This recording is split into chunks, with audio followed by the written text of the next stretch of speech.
എടേ, എനിക്കൊരു പട്ടിയുടെ വില പോലും അവർ തരുന്നില്ല. പലപ്പോഴും പണ്ടൊക്കെ പരാതിയായിട്ട് പറഞ്ഞിരുന്ന ഒരു വാക്കാണിത്. ഒരു നായയുടെ വില പോലും നിനക്ക് നൽകുന്നില്ല എന്ന്. പക്ഷേ കാലമേറെ മാറിയപ്പോൾ തെരുവിലിറങ്ങിയാൽ നായകളുടെ സുഗമമായ സഞ്ചാരമാണ് നാം കാണുന്നത്.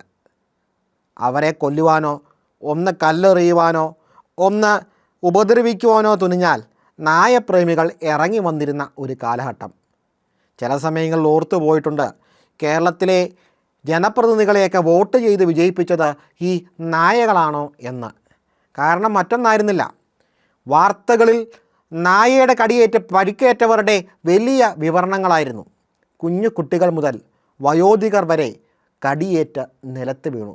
ചിലരുടെ മുതുകത്ത് കയറിയെന്ന ചപ്രം ചിപ്രം കടിച്ചു. മറ്റു ചിലവരുടെ മുഖത്ത് കയറി മുഖത്ത് കടിച്ച് മൂക്ക് പിഴുതെടുത്തു. ഇതൊക്കെ കണ്ടിട്ടും ജനപ്രതിനിധികളോ ജനാധിപത്യ സർക്കാരുകളോ നായയ്ക്ക് എതിരെ ഒന്നും ചെയ്തില്ല എന്ന് പറയേണ്ടി വരും.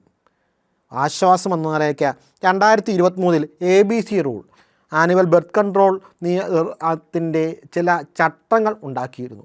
പക്ഷേ എന്തുകൊണ്ടോ അത് പ്രാവർത്തികമാക്കുവാനായിട്ട് ആർക്കും ധൈര്യമുണ്ടായില്ല.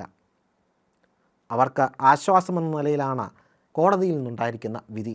അതെ, ആവശ്യമെങ്കിൽ വന്ധ്യംകരണം മാത്രമല്ല, തെരുവുകളിലെ നായകളുടെ എണ്ണം കുറയ്ക്കുവാൻ ആവശ്യമെങ്കിൽ അതിനെ കൊല്ലാം എന്ന അസന്നിഗ്ധമായിട്ട് ഇന്ത്യയുടെ പരമോന്നത നീതിപീഠം പ്രഖ്യാപിച്ചിരിക്കുന്നു.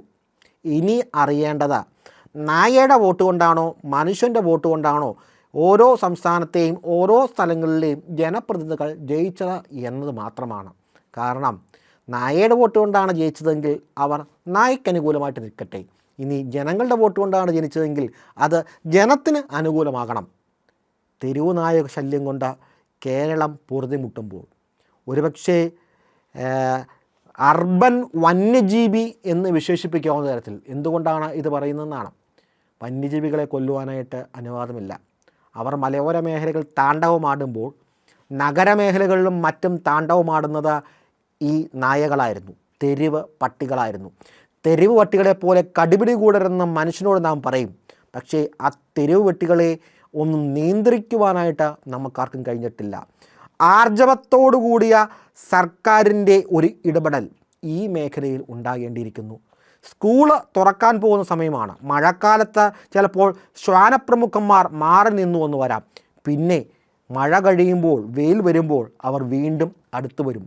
പെറ്റുപെരുകുവാൻ ഇടവരുത്തി കൊടുത്തിട്ട് കരഞ്ഞിട്ട് കാര്യമില്ല. ഇത് നിങ്ങൾക്ക് ഉള്ള അവസരമാണ്. ജനങ്ങൾക്ക് വേണ്ടി പ്രവർത്തിക്കുവാൻ, ജനങ്ങൾക്കൊപ്പം നിൽക്കുവാൻ. ഒരു പട്ടിയുടെ കടിയേൽക്കാതെയെങ്കിലും ഈ നാട്ടിൽ ജനങ്ങൾ ജീവിക്കട്ടെ.